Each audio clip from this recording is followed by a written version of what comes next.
সংকোচের বিহ্বলতা নিজের অপমান, সংকটের কল্পনাতে হয়ে না প্রিয়মান।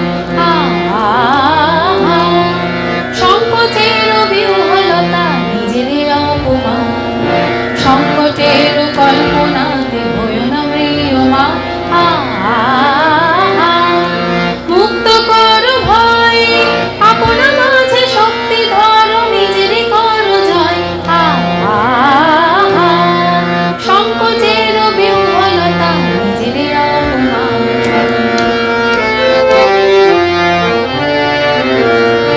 দুর্বলের রক্ষা কর, দুর্জনের